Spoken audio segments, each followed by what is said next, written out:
Hollywood's biggest elites spent billions on videos you couldn't screenshot. This single design flaw was just the tip of a massive, executive-fueled iceberg that melted in record time.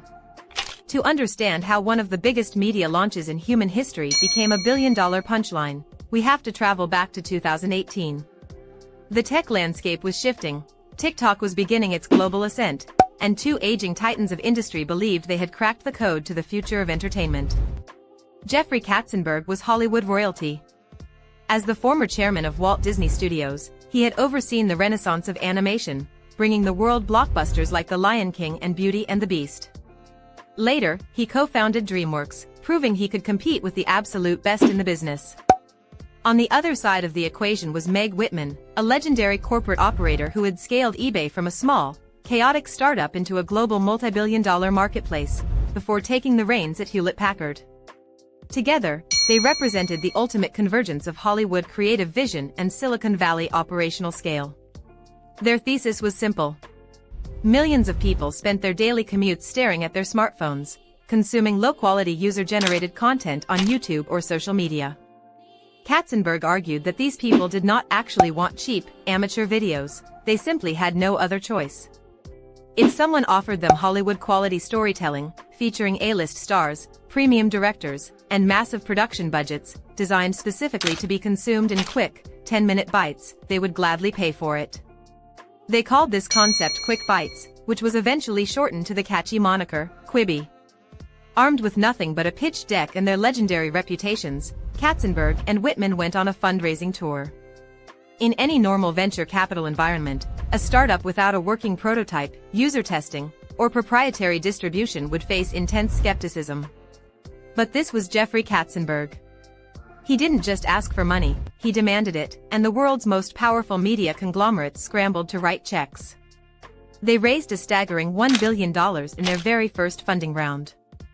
Disney, NBC Universal, WarnerMedia, Viacom, Sony Pictures, and even China's Alibaba Group all wanted a piece of the action. Later, they would secure another $750 million. They had nearly $2 billion in cash before a single second of video had been shot. But as the cash piled up in Quibi's bank accounts, a toxic mix of arrogance and technological obsession began to rot the project from within. Katzenberg and Whitman decided that their platform would feature a highly complex, patented technology called Turnstile. This feature allowed users to transition seamlessly between landscape and portrait mode while watching a video. If you held your phone horizontally, you saw a traditional cinematic view. If you rotated it vertically, the video cropped instantly to focus on the character speaking. On paper, it sounded like a revolutionary mobile-first innovation.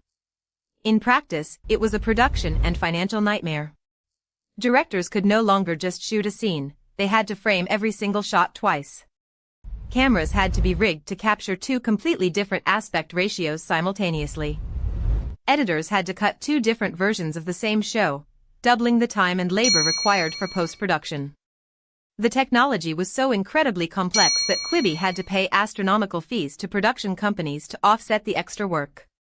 They spent $100,000 per minute on shows nobody wanted. This astronomical burn rate was justified by the sheer star power Quibi was recruiting. Katzenberg used his massive Rolodex to hire the biggest names in the business. Steven Spielberg signed on to write a horror series called Spielberg's After Dark, which could only be watched on the app after local sunset. Chrissy Teigen was paid millions to host a courtroom reality show.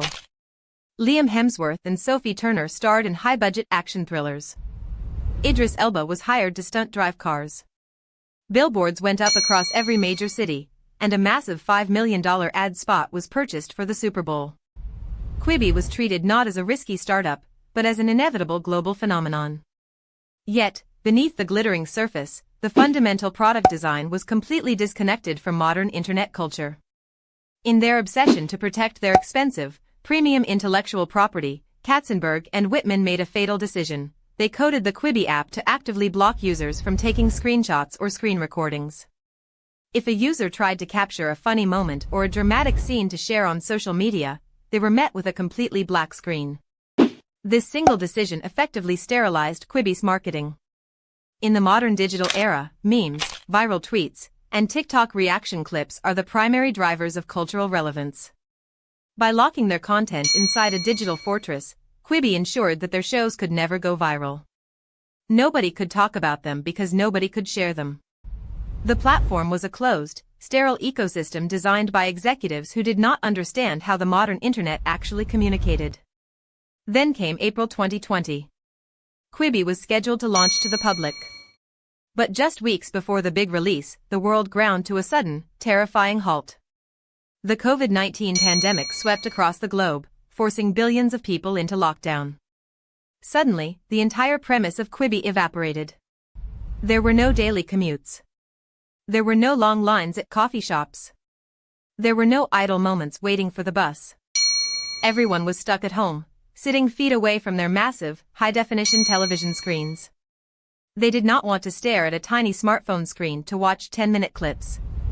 They wanted to binge-watch long-form shows on Netflix, Disney+, and YouTube on their TVs.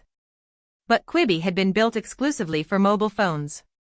The app did not even support casting to TVs via Apple AirPlay or Chromecast. When users begged for a TV app, Quibi's leadership hesitated, stubbornly clinging to their mobile-only vision. When the app finally launched on April 6, 2020, the initial numbers looked deceptively decent, thanks to a massive 90-day free trial promotion. Millions of people downloaded the app out of curiosity. But as the weeks rolled on, the reality of the situation became impossible to ignore. The content simply wasn't captivating enough to justify the effort. Shows like Golden Arm, a literal drama about a woman with a prosthetic arm made of solid gold, were ridiculed by the few people who actually watched them. When the 90-day free trial expired, the cliff was steep and brutal. Out of the millions who had signed up for the free trial, only a measly 8% chose to convert into paying subscribers. Quibi's internal projections had targeted 7.4 million subscribers by the end of year one. In reality, they had barely cracked several 100,000. Advertisers who had paid tens of millions of dollars for ad placements began demanding refunds because nobody was seeing their commercials. Katzenberg publicly blamed the pandemic for the company's struggles, telling reporters that everything that could go wrong had gone wrong because of COVID-19. But industry insiders knew better. Other streaming services, like Disney+ and Netflix, were experiencing historic, record-breaking growth during the exact same lockdown period. The problem wasn't the pandemic, the problem was the product. By the fall of 2020, the situation was critical. The remaining cash was dwindling rapidly. Katzenberg tried to shop the company around. He called Apple. He called Facebook. He called NBC Universal. None of them wanted to buy a failing platform. On October 21, 2020, just 199 days after the app launched, Katzenberg and Whitman held a video call with their remaining employees.